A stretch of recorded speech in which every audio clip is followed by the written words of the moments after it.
Listen to me carefully because this is the first time that I use this type of mold and look at the results. You can do this too because I am not an expert. I just follow some easy steps that I'm going to show you. This is the Colombian flag seal. I'm going to use it for a decoration in my house. And what I did is that I put that piece of paper under a glass. And on top of the glass, I'm going to start making the pattern with clay. In this particular case, I'm using clay, but if you already have a little statue, a little metal or something, you can do the same thing. This is something a little bigger than normal. This is the first time that I do it. I'm going to take some time to make the seal, but using this, for instance, this is something that you can use for mold release. That's for, sometimes when people make candles, you can use some sort of stuff. But little by little, using, almost tracing this type of seal, I'm trying to make all my parts. So just be curious. You can do this again using simple tools. These are little tools that I bought on Amazon as well as the clay. So I'm going to leave in the description all the parts that I bought and the things that I bought. But it's nothing crazy. You can play around.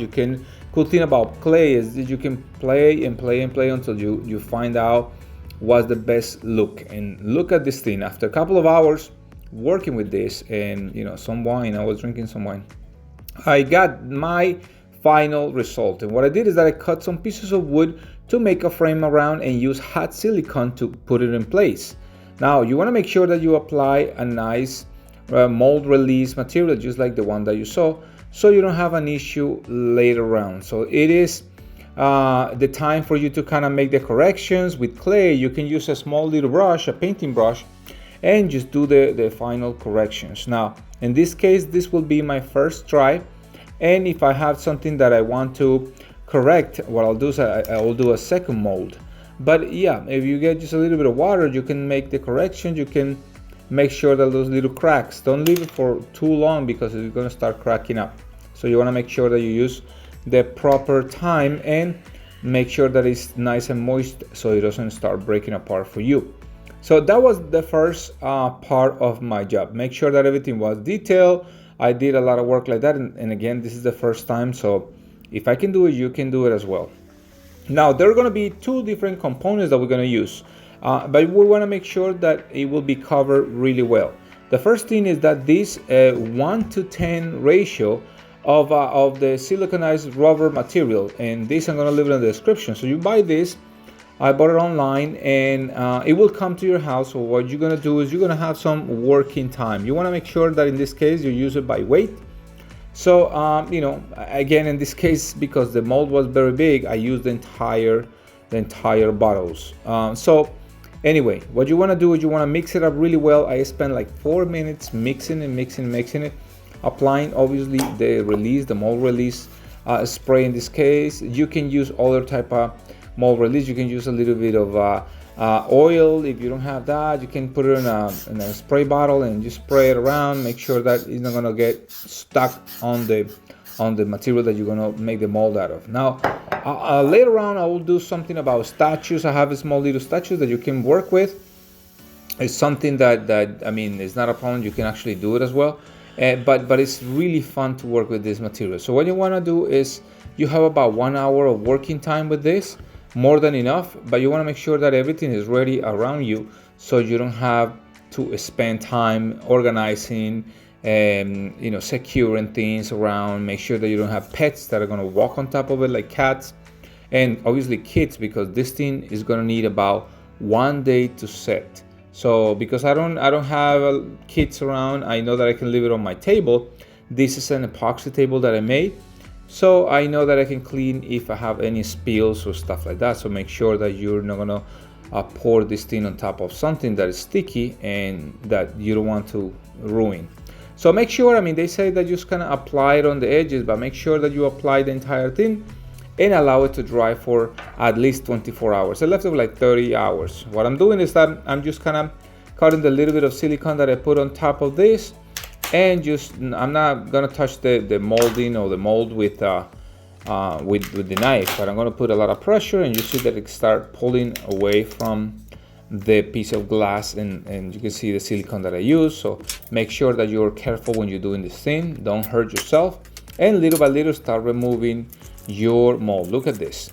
This is how it comes out. Obviously you want to clean all the leftover clay that is around. You want to make sure that you take any imperfections. You're going to see some little pieces, thin pieces of the rubber on top of the mold, and you want to make sure that you clean it. So spend some time cleaning really well, brush it really well, and now is the time for your casting polyurethane. Now this is going to react really quick, so you only have, it says 2.5 minutes working time, and it will cure in about 15 minutes, and they're not kidding. This thing, you want to make sure that again is nice and clear, and apply the same 2 amounts. This is a 1-to-1 ratio. Mix it up really well for about 30 seconds or so. I mean, you have the instructions there, but mix it up really well. It start getting hot. Again, make sure that you don't have nothing that you don't want to ruin, and that's the most important thing. So it's gonna dry really quick, and you'll see it in a moment. This will be my first try again ever, so I'm not gonna apply a little bit more of the mold release, and I'm going to apply, and you'll start seeing in real time that it gets hard really quick. So again, make sure that you mix it up really well, 30 seconds the most, and start applying it evenly. In this case, you know, I know the amount that I need more or less, so I just made the amount, but you will find out later on. I mean, if you're adding, you're better off just making some little extra of the material. In this case, I just made enough for the first try, and you'll see in a moment that it starts getting hotter and hotter. So the idea is this: you want to make sure that if you have small details, that you have some sort of a surface that is hard enough and thick enough so they don't break, because if they're brittle, they will just kind of clip really easy. And that's the first thing that I want to let you know, that if you're doing something like this, like a seal, you're making a metal, you're making something that is like that, you want to make sure that you have a little bit of time. Look how it started getting dry. It will dry some sort of like a bone looking type of thing, and make sure that you cover all the little areas that need to be, you know, kind of filled in really well, and allow it to dry. So once it dries, you will see that it turns entirely into the material. It's really hard, and it's time for you to start removing it. So as the first mold or the first cast that I ever done in my life, I realized that if some areas are a little thin, they will just kind of break. So I only had 2 sections, and I'm going to show you in a moment where I noticed that part. But the siliconized rubber mold is amazingly flexible, so you can actually, that's why it will kind of maintain all the contour, the little curves that you have, the details that you have in whatever you want to create a mold from, you know. So if you have a metal, it will just kind of replicate the entire thing. In this case, I'm doing something from scratch, which is kind of cool. And I guess it's the first time that I ever see somebody doing a Colombian seal like that. So I have 2 sections that broke, and for that, my remedy was to kind of add a little bit of silicone around the contour to create a little bit of depth. So you notice that I have 2 little pieces, one on one side and one on the other. That's the only thing, but other than that, everything was perfectly finished. Now it's nice and clean. You want to make sure that you clean whatever excess of material is there to make your second cast.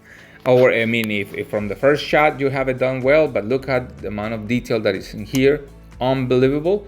And for my next one, what I did is, again, I just created a little bit of a silicone around, pour a little more of my polyurethane resin, and the results were completely amazing. So now you know that these are the steps that I took, and you can take as well to start making all your little statues, you know, medals, decorations. In this case, this is going to be in one of my walls.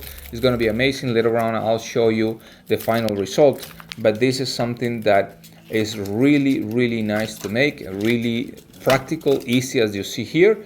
It's my first time, so I'm not a professional at all, and look at it. Now you can follow me, see all the projects that I do, but this is something really cool to do. Don't forget to subscribe, hit the little notification bell, and comment as well if you have any other questions. Thank you so much, and I'll see you next.